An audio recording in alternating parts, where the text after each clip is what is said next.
Hier, Didier, plusieurs milliers de personnes ont défilé. Et oui, environ 2000 dans les rues d'Ajaccio, autant à Bastia pour manifester contre le projet de réforme des retraites, la retraite à 64 ans. Il s'agissait de la 4e journée de mobilisation, la première à se dérouler un samedi pour permettre au plus grand nombre de manifester.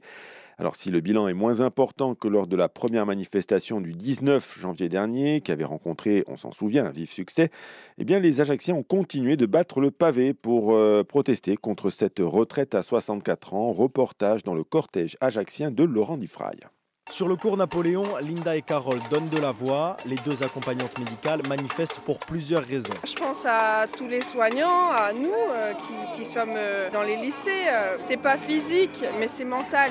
On va travailler jusqu'à 64 ans et on aura une misère pour vivre. J'ai 2 enfants, je le fais pour elles. Donc on va sortir, on va être dans la rue, le temps qu'il faut, on va se battre. Dominique est retraité, mais il descend dans la rue pour soutenir les nouvelles générations concernées par cette réforme. 64 ans, c'est non.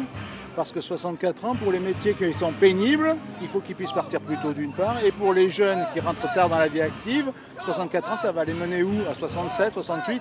Non, c'est pas acceptable. Moi, je suis déjà retraité, mais je pense à ceux qui vont l'être plus tard. Et donc, c'est pour ça que je suis là et que je continuerai à être là aux autres manifs. Une génération dont va faire partie Gabriel. Ce lycéen ne veut pas d'un avenir avec une retraite à 64 ans. Avec cette réforme, je sens que les jeunes générations qui vont être les futurs travailleurs dans le pays, elles commencent forcément à être concernées par cette réforme parce que c'est nous à terme qui allons travailler et donc la retraite qui sera repoussée, ça nous atteindra nous au final. Et la mobilisation ne s'arrête pas là. Une nouvelle journée de manifestation est prévue le 16 février prochain dans tout le pays.